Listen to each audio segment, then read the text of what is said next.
Let's go. All right, everybody, welcome to Knox Makers. It is Tuesday, and that means that it's our open to the public night. We have a show and share, open workshop. We've been doing this now for 13 years. We'll probably do it for at least 13 more, right? We have a sign-up list for showing off the show and share, so I'm just going to start with it. First up is Neil, who's going to show off wood turning update.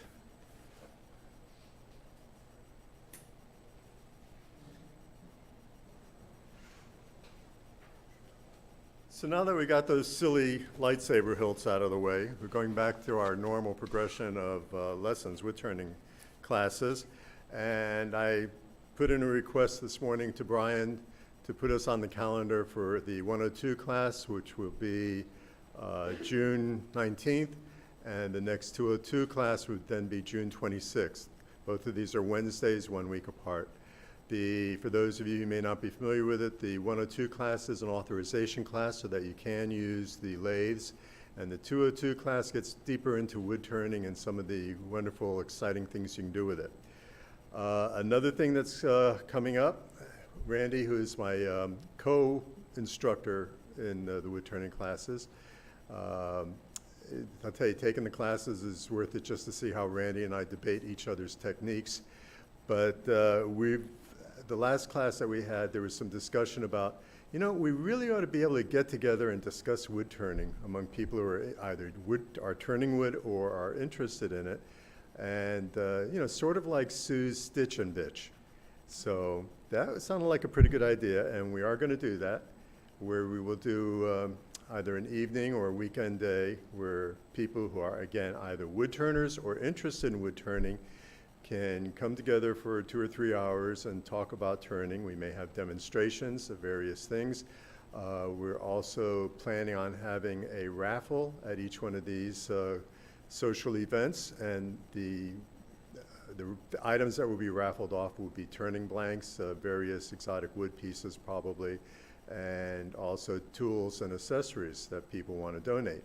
All of the proceeds from the raffle, and right now we're talking about 50 cents a ticket or $1 a ticket, something like that. All the proceeds from the raffle will go back into buying tools and or accessories for the wood turning and for the lathe.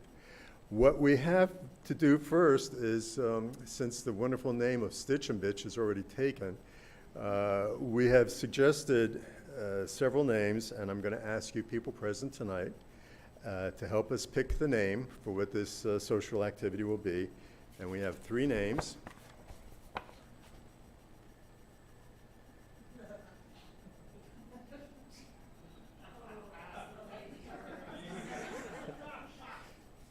So for those of you who are not familiar, we already know what a hack is, I'm sure. A gouge is a turning tool that is probably the primary tool in turning. It's like a wood carving chisel, except for wood turning. Turn and learn is pretty much obvious, and as the lathe turns, we found that as the world turns was copyrighted, so we couldn't use that. But as the lathe turns, turn and learn, hack and gouge. So I'll point to each one of these, and we will determine from your applause and hooping and hollering as to which one it's going to be. So we've got, let's get in there, hack and gouge. Okay. How about turn and learn? As the lathe turns. All right, so watch the calendar.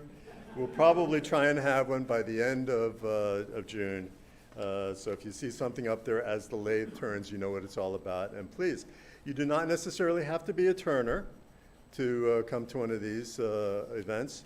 But if you have any desire to know more about wood turning or just want to come in and pick people's brains or whatever, it's a friendly group, and we look forward to having you there. Thank you.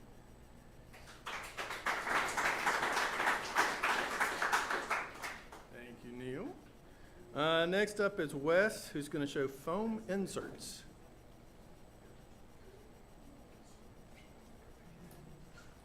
Hello. So I had purchased a bunch of tools online. They all came in a bag, so I needed something to put them in. And so I found some different ways to make this. Found some really cheap and free ways to make it, particularly, let's line it out. So this was all cut out on laser, and it's all done with EVA foam.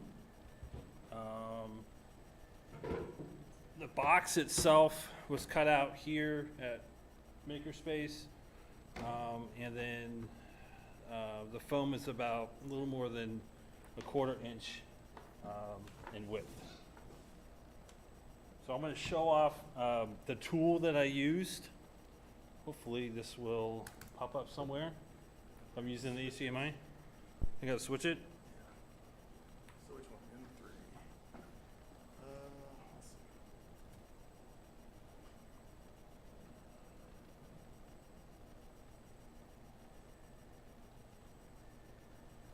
And so you start off using the tool from the app itself. Actually, now I can't show that up there. So you take a picture of the tool. You can have multiple items in your picture if you want. It's good? Okay, cool. So you upload it. It uploads to the website here. It sends you the link in your email, and you can see all the pictures in here. It outlines everything for you, and then you can export it in a SVG if you want. Obviously, there's a lot of different, points you can make with it. Let's see. So if you want to change one of the points, you can move things around and make it a little bit tighter, make it a little bit looser if you need to, and that way you can use, oops, there we go. All right, so you can also label it as well too if you want, and it will add the labels in there for you, so that way, and that one was supposed to but didn't for some reason. Come on. So again, this is a free tool that you can use. Here we go. Cool. Label 1. Let's see if it saves it correctly. You can spin things around. You can make different toolboxes, add them, delete them, stuff like that. So again, it's a free tool to use online. It works really, really well, and I enjoy it. So I just wanted to share it with you guys. Any questions? Did you got from a picture originally, and then you import it? Did you scan it, and did you do all the tools together, or individually? Yeah, good question. So on a white piece of paper, I took, I just laid all the tools out, and then took the picture using the app itself, right? So the app is free. It's on the iOS. I'm sure it's on Android as well too. And then it uploads it to, it shows you on the app what it looks like, and then it'll automatically upload all that stuff for you.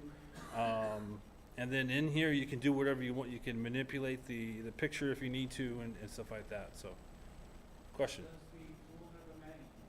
Oh, well, of course you need a name for the tool, right? Tool, Tool Kaiser, Kaiser. Tool Kaiser. Yes, in the far back. Do you need to manually measure the parts into that photo, or is there some type of scaling applied so that it knows the size? Perfect question. Yeah, scaling is automatic. I don't think I had to really do any of that at all. It came up really well. You can, I think, there is a 100% is what I want. No, I can't show you on there, but this is the actual size on my computer, so trust me on it. Yeah, you can have different sizes of paper and stuff, right? It actually has in here more tools, knives, so there's a whole repository of known tools that you could use and stuff like that if you don't want to upload it. So you have to put it on a piece of paper. You tell it it's an 8.5 by 11 sheet of paper. Yeah. And it scales everything automatically. yeah, it scales everything automatically, and then it'll show you the picture of it and say, hey, this is good or this is bad. Do it again, and then it just needs the contrast of the tool itself. Obviously, the position of the tool you can see here, right? The position of it will make it a little bit different. But again, you can, if you spend a good amount of time on here, it will, you can change the pass on it. It also adds the circles in there, right? So you don't have to add parts to, pick your finger in there and stuff, so. Yes? Now, are these like, do you want, is this like online ordering kind of thing? Like you make like your case outline order cutout or something? Yeah, good question. So he had that available, but this one here, no, you don't. You don't need to order it. So the idea here is that you would have all your tools yourself, you lay them out, you take the picture, you upload, you download via the SVG, right? And then you can use it on Inkscape and then send it over to Moonraker, right? And then run it and then cut your piece out in your phone, right? So this is EVA foam, and it'll cut out on a laser. So, yeah. Cool. All right. Thank you all. I don't know how to change it back, so. I'm going to pass it around as well, too. So you guys can see it.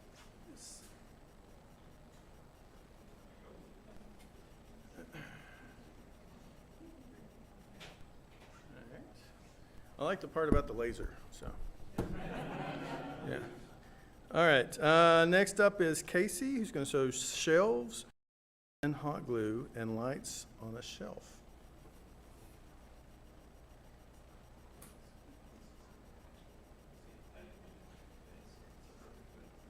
Oh, I'm so short. Times like this, I realize it. Oh well. Can anyone see me? Okay, sorry guys. I'm a full-grown adult. I actually just had my 36th birthday last week. Happy birthday to me. Thank you. I'm just very short. Okay, so what do we even say here? I am a new member, or at least looking to be. If anyone was here at my orientation, I like making shelves. Kind of my thing right now. All things shelf. How do I do this here? Oh, can someone zoom in at all, or do I just try? Wait, how about I do it like this way? There we go. Oh, I hit that. That's amazing. I haven't seen this since I was in high school. Okay. Okay. Kind of hard to see here. I'm going to kind of get them next together. What I do is I make that mushroom that you see there. That is actually a shelf that they're sitting on here. Here's a good photo. You can see it from the bottom here. Yes.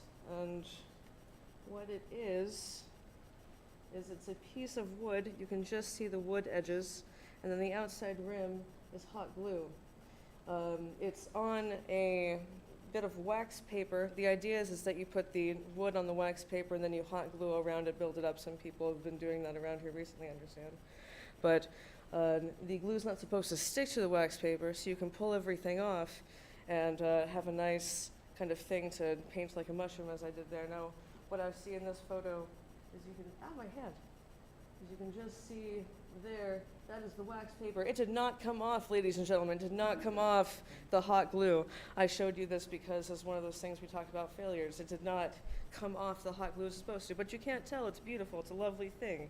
You look at it with the gnomes on there and the bit of moss I've got attached to it. You can't tell that there was ever any wax paper still on there. You can see just the edge of the red that I have, the top of the toadstool there, and then completely unable. And then the other thing, this is something that my husband wanted to show you. He thinks it's cool what I did. These are all Christmas lights, and I took newspaper, a bunch of time, and a bit of tape, and I've got them wrapped all around so it makes them into little soft light flower things. Now this is a craft you can do if you are very good at not wrapping things well. If you can wrap things without them ever touching what you're actually wrapping, this is the craft for you, because if it ever touches the light, well, that's a problem. But you see how it kind of fans out around there? That's what you want to look at there. So that is all I have. I guess I should ask if you have questions now. Are the shelves on the wall? They are. They're supposed to be hanging shelves. I kind of have them semi-attached to the wall. They're so good that when the hanging part comes off, they still stay there. Ask me how I know. But yeah, no. Just wall shelves. About 7 inches across, I'd say. Thank you.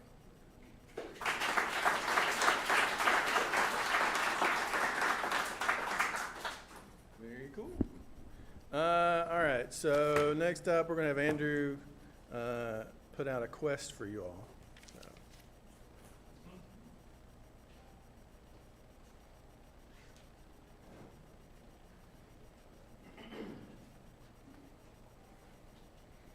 Hey, everybody. I have a quest for you.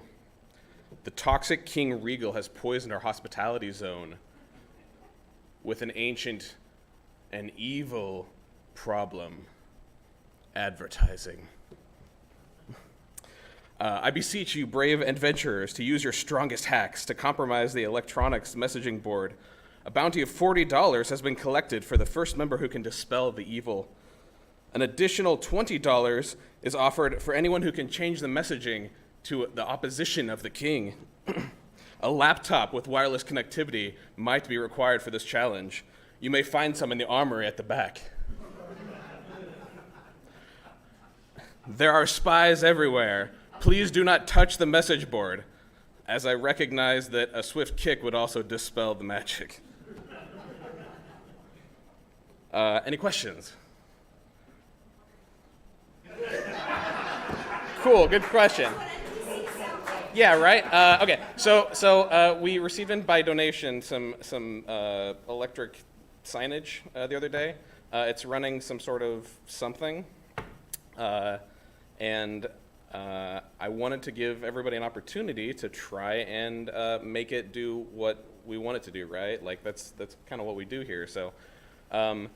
I'll be giving hints throughout the night if anybody needs them. I was able to, in a couple hours, get it mostly where I wanted it to be at with the requests previously, and I thought, well, this was super fun. We should invite others to do the same. So, yeah, if you have any questions, come to me. But yeah, you can do it totally wirelessly with a Zone laptop or otherwise.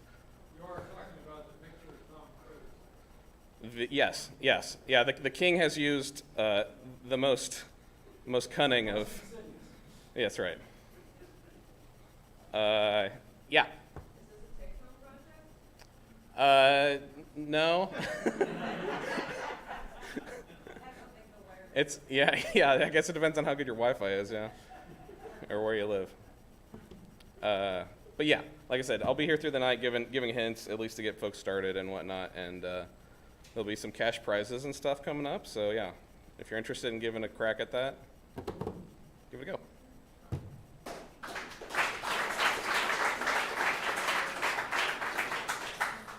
excellent. All right. Does anybody else have a show and share that didn't make it to the list? Going once? Yes, Isaac.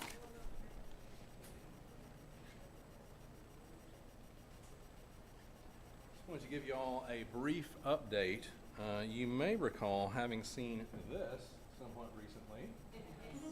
That is an old oil rain motion lamp, and that was my alleged victory state. And you may recall me describing to you my dissatisfaction at the haste with which it was running, and also the sort of geyser of oil that came out the side later. And so at that time when we spoke, I was unsure what the resolution might be. So I just wanted to let you know that I have resolved the issue, and here is what it should have looked like to begin with. Nope. Yep, that. So now it's raining properly. And the solution turned out to be twofold. First of all, as suspected, the regular old mineral oil that I loaded with was too low a viscosity. It needed high viscosity oil lamp oil, which is a thing I now know. And when I loaded it with the high viscosity stuff, it barely worked at all. And I had to wind up adding 50% more oil. I was totally convinced it was gonna like overflow entirely, but no, apparently it needs a lot more oil. And I guess that's why it's got that ridiculous motor, because it's moving the heavy stuff through. So very happy now, works better, ultimately did not fail. Yay.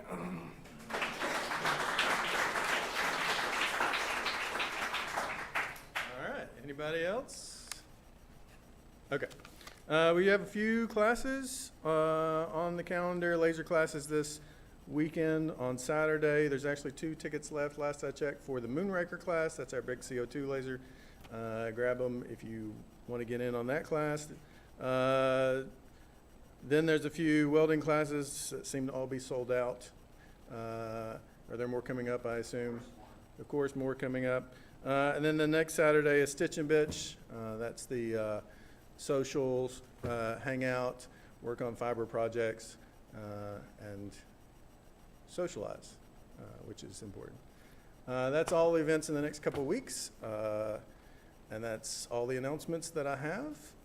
So if you are new here, have not talked to someone, need a tour or questions and answers, find somebody with a red badge. Other than that, we're just going to go play in a workshop. So thank you.